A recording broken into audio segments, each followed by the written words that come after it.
Bonjour, ici Marianne Saint-Gelais. Vous écoutez Sport en vrac au 103.5 Cool FM. Au 103.5 Cool FM, vous écoutez Sport en vrac. Elle a remporté la médaille d'argent du côté de Sochi en patinage de vitesse au relais 3000 mètres féminin. Mais plus important encore, elle met sa tête à prix pour le camp pour changer les choses. Avec moi, la jolie Marianne Saint-Gelais. Bonjour Marianne, ça va bien? Allô, ça va bien, oui? Je veux qu'on revienne sur Sochi tout d'abord. Comment t'étais-tu préparé pour ces Jeux olympiques où la pression était forte et constante, sur toi bien sûr, mais ainsi que sur l'équipe canadienne de patinage de vitesse? Bon, on était vraiment bien préparés honnêtement, puis plus précisément moi, là, j'étais où je voulais être, autant bien physiquement que mentalement. Puis je regrette rien, si comme si on retournait à Sochi demain, je ferais exactement la même chose que j'ai fait. Donc pour moi, c'est ça, c'est plus facile de tourner la page, même si, bon, j'ai revenu quand même un peu déçu des résultats, mais ça fait partie de la game, puis on est conscient que des fois, ça peut aller bon, ça peut être bien, puis des fois, ça peut être moins bien, là. Comment tu vois cette médaille d'argent que tu as obtenue avec l'équipe féminine? Ben, premièrement, c'est une médaille d'équipe, donc c'est pas la même signification non plus, hein. On a tellement travaillé fort, oui, on travaille beaucoup sur nos distances individuelles, mais tout ça se fait toujours en équipe avec mes filles, avec qui je m'entraîne à chaque jour de la vie, en fait, là, fait que c'est vraiment une belle médaille qui, oui, quand je la regarde, je vois mes bons coups, mais je vois aussi les moins bons. Fait que elle est vraiment, je pense qu'elle est plus représentative peut-être que celle que j'ai remportée à Vancouver. Tantôt, quand on parlait un peu des médias, de la pression également, il y a eu beaucoup de médiatisation sur qu'est-ce qui s'est passé un petit peu avant les Jeux olympiques. Est-ce que tu penses que ça a nuit un peu à la préparation des athlètes? Moi, je pense pas, honnêtement. Écoute, je veux dire, on est un peu préparé à ça aussi, puis en même temps, moi, je trouve ça bien que les médias parlent de nous, puis en même temps, ça montre que dans le fond, on est un sport qui, justement, est en santé, puis qu'il y a des bonnes chances de médailles, puis ça, c'est pas une source de stress pour l'équipe. En tout cas, peut-être que je parle trop vite, mais j'ai pas l'impression que c'est un stress pour l'équipe du tout. On est conscient de ce qu'on a à faire, puis les attentes, ils viennent d'abord de nous et non des facteurs extérieurs. Donc, c'est quelque chose qu'on gère, je pense, assez bien. Puis moi, j'ai pas l'impression que ça nous a nuit parce que ce qui est arrivé, c'est vraiment des bad luck et non, je pense, à cause de la pression. J'ai pas l'impression que l'équipe a choqué. Je pense qu'on a été victime un petit peu. Puis en même temps, ben, c'est ça. Des fois, on récolte bien, des fois, on récolte moins bien. Puis quand on s'est rentré dans ce sport-là, on savait que ça venait avec le risque de bad luck. Puis je pense qu'on a été servi à Sochi, là. Lorsque tu t'es présenté au championnat du monde, évidemment, tu avais la ferme conviction de voir te reprendre, de bien performer. Comment tu analyses tes performances au championnat du monde? Ben, je me suis repris sur les distances que je voulais me reprendre, dans le sens que sur 1500 mètres, j'ai fait la semi-finale, puis j'étais contente, j'aurais pu encore faire mieux. Mais tu sais, c'est ça, on dirait que rendu là aussi, je voyais mes vacances arriver, puis ça avait été une longue année, fait que j'avais hâte aussi de me retrouver là, juste à tourner la page aussi de cette saison-là que j'ai pas vraiment aimé. Donc, c'était vraiment l'important, c'était de terminer les championnats du monde sur une bonne note, puis je pense que ça a été mission accomplie, là.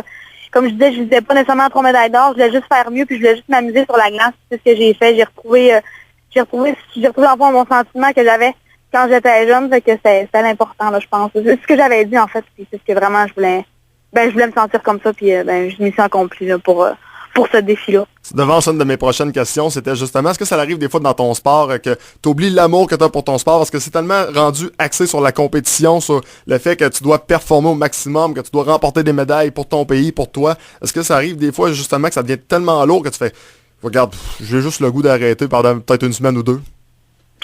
Ben, ça m'est jamais arrivé vraiment, tu sais, rendu à ce point-là, mais avant justement que ça arrive, ben, tu sais, j'ai des petits indices, là. Tu sais, comme justement, après les Olympiques, là, justement, j'étais pas satisfaite, j'étais déçue de mes résultats. Fait que oui, peut-être que justement, les championnats du monde étaient une compétition pour comme j'ai dit, là, pour me remettre là, les pieds sur la traque, là, pour me dire, OK, ben gars, c'est pas juste gagner dans la vie, puis ça en prend des fois des petites chutes pour se remonter. Fait que justement, au championnat du monde, focus pas sur ces résultats parce que j'aurais peut-être pas été aussi heureuse, puis j'aurais peut-être pas été aussi positive que je l'étais au championnat du monde. Donc avant justement là, qu'on tombe dans un creux, là, ben moi, je me rappelle avant ça, avant que justement là, la bombe explose, puis en tout cas ça n'est pas encore arrivé, puis j'espère que ça n'arrivera pas parce que ça sera pas mon signe. Le patineur artistique Patrick Chan me disait dernièrement en entrevue que selon lui, lorsqu'il y a des Jeux olympiques, on devrait peut-être oublier les championnats du monde pour cette année-là. Est-ce que tu es d'accord avec son opinion? Ben nous, on aime ça les mondiaux, honnêtement, puis c'est un titre qui est prestigieux encore, hein, fait que c'est sûr que bon, l'année olympique est difficile, elle est longue, puis c'est sur ce processus qui est quand même long. Fait que bon, je sais pas, on dirait que j'ai de la misère à me prononcer là-dessus parce que c'est une compétition qui est prestigieuse pour nous, puis en même temps, ben, tu sais, elle était pas trop cette année, là, dans le sens que peut-être que si elle avait été plus longtemps après les Olympiques, là, ça aurait été lourd à porter, mais dans le sens que là, c'était 2 semaines après les Jeux, on était encore un peu sur notre high, on avait encore, tu sais, on était encore en forme, puis on était encore sur le high des Olympiques, donc elle était pas trop cette année.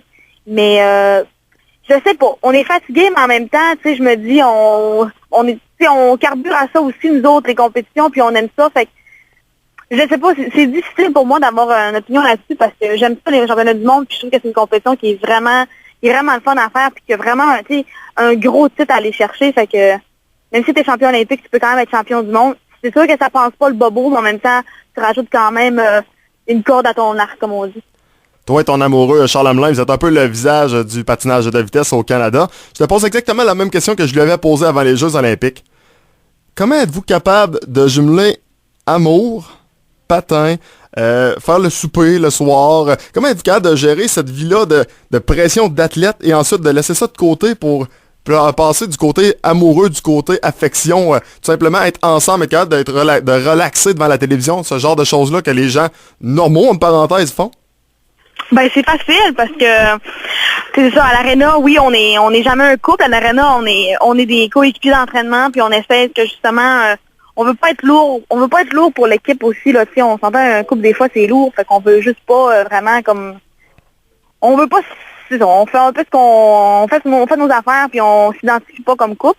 Mais à la maison, c'est différent, là, on est comme monsieur madame tout le monde, puis on est moins dépendant, puis on se retrouve, oui, c'est sûr que le patin est présent dans notre vie, on parle que de patin initialement, puis nos histoires sont toutes par rapport au patin, mais tu sais, on essaie quand même d'avoir nos petits moments, on aime ça aller au cinéma, on aime ça écouter des films, fait qu'on fait nos petits moments. C'est sûr que, ben, je pense qu'on s'en tire bien, tu sais, je veux dire, on a quand même la chance de se côtoyer à tous les jours, mais c'est ça, c'est sûr que les conversations, ça tourne principalement autour du patin, fait que ça va être difficile après, mais si on passe du patin, on va parler de rien, on va être mieux peut-être.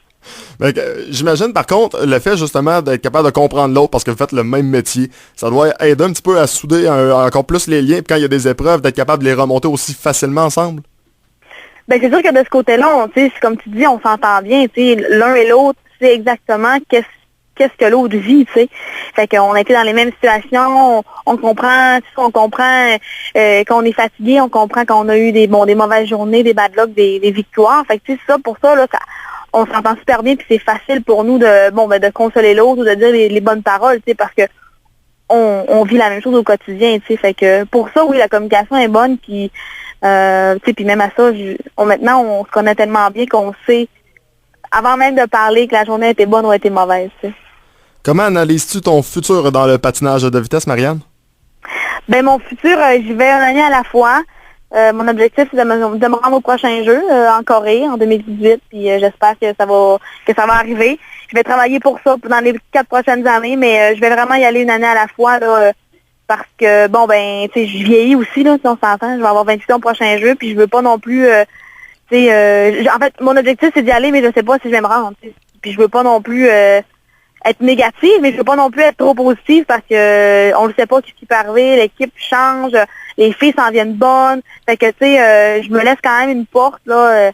Puis maintenant, on sait pas, tu sais, avec tout ce qui peut se passer. Je veux finir mes études au cégep aussi, là. Ça fait 15 ans que je suis au cégep. Il faut vraiment que je finisse ça. Ça n'a pas de bon sens. Fait que tu sais, il y a comme plein de choses que je m'ouvre. Fait que je serai peut-être pas en top forme dans les premières saisons. Puis on va voir là. Fait que c'est ça, je me ferme pas de porte, mais je m'en ouvre pas trop grande non plus. Puis j'espère être là parce que j'aimerais ça terminer ma carrière avec des derniers Jeux olympiques. Là. Ben, je suis convaincu que ça va arriver. T'as tellement une belle énergie. Regarde, juste à t'entendre parler, je pense que les gens sont capables de bien recevoir qu'est-ce que tu communiques. On a vraiment l'impression que c'est quasiment une chose faite là, pour 2018.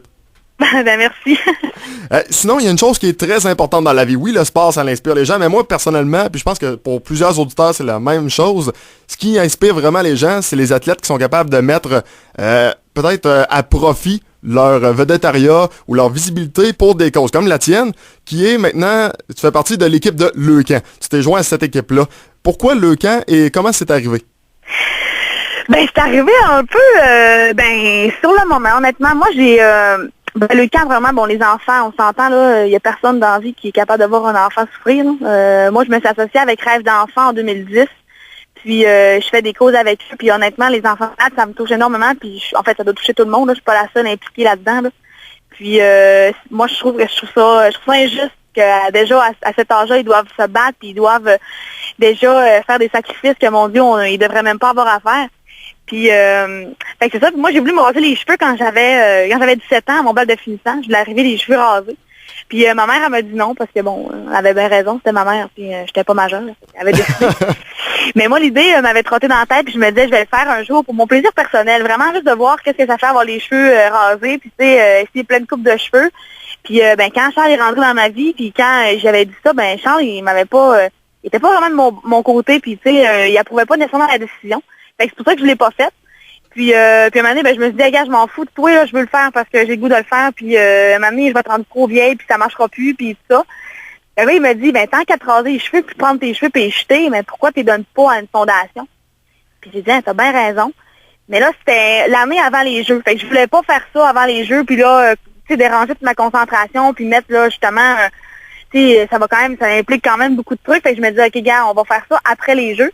Puis, ben écoute, ça a été super rapide. Le camp m'a approché quand ils ont su que je voulais faire ça. Fait que ça a été super rapide. Puis moi, ben, comme je dis, ça me fait plaisir de le faire. Puis, écoute, je voulais le faire anyway. Fait que, pourquoi pas, seulement donner mes cheveux à une bonne cause. Puis, ça me fait tellement plaisir. Puis, comme en fait, comme Charles a dit, ces enfants-là, ils vont souvent s'occuper mieux de tes cheveux que toi, tu t'en occupes. Fait que, c'est vraiment parfait. C'est un mix parfait. Puis, nous, moi, je suis bien contente de les donner. Puis, ça va me faire plaisir de faire partie de l'équipe. J'étais super contente qu'il m'inclut aussi dans le projet là, parce que c'était pas ben pour moi c'était pas je pensais pas qu'elle allait accepter comme ça. Là. Et Charles Hamelin, en plus, qui embarque dans le projet, parce que si tu amasses 10 000 $, lui, il décide aussi de se faire raser le coco. Ouais, je pensais pas qu'elle allait faire ça non plus, mais ouais, il s'est ajouté là, il a dit, si tu réussis à ramasser 10 000, ben moi je le fais aussi. J'ai dit, OK, c'est bien, oui, on va le ramasser 10 000 parce que moi, je pense que je m'engage personnellement à le payer parce que ses cheveux, je suis capable. T'as-tu déjà commencé à penser à Charles Hamelin rasé, plus de cheveux? Oh, ça va tellement être laid, là. Non, c'est fou. Mais tu sais, même moi, là, je serais pas belle, là. C'est sûr que non. Mais on dirait qu'on s'en fout tellement, là. Tu sais, c'est ça. Moi, écoutez, dans la vie, je me fous à peu près à plus 1000% de ce que les gens pensent, là. Je suis vraiment quelqu'un qui s'est toujours foutu de ce que les gens pensaient. Fait que honnêtement, ça me fait zéro, comme je dis tout le temps, ça me fait pas un plus à la poche de perdre mes cheveux. Puis je suis vraiment contente que Charles a accepté parce qu'en même temps, c'est ça, tu sais, ben on sait pas, en fait, on essaie de s'imaginer, mais on sait pas à quoi ça va ressembler. Puis tu sais, Charles a une barbe, fait que là, une grosse barbe, pas de cheveux. Fait que non, ça va être, on va avoir l'air à deux personnes qui cherchent un peu, mais c'est pas grave. On va se mettre des chapeaux, des trucs, ça va être bien le fun. De toute façon, c'est la beauté intérieure qui est importante à ce qu'on dit. Ben, c'est ça, exactement. Hey, en terminant, Marianne, bien sûr, il y a bien des gens, je suis convaincu, qui vont vouloir embarquer dans cette cause-là, qui vont vouloir t'appuyer, toi et Charles, dans cette cause-là. Qu'est-ce qu'on fait pour tout simplement vous aider au maximum et aider également les enfants malades? Ben, on recueille les dons. C'est certain, vous allez à têterasée au pluriel.com. Puis, il y a tout plein. En fait, il y a pas juste moi aussi, hein. Il y a plusieurs personnes qui se sont impliquées dans la cause. Puis, ben, écoute, vous allez donner les dons à qui vous voulez. Puis, fait que c'est ça, c'est ça, c'est têterasée.com au pluriel, puis toutes les informations sont sur le site, puis les dons, c'est à partir de ce site-là qui se font là. Marianne Saint-Gelais, merci pour l'entrevue, puis je pense que la plus belle médaille que tu vas avoir obtenue dans ta vie, c'est justement celle de t'impliquer comme ça pour les enfants. Ben, merci beaucoup. Fort apprécié, bye bye. Bye bye.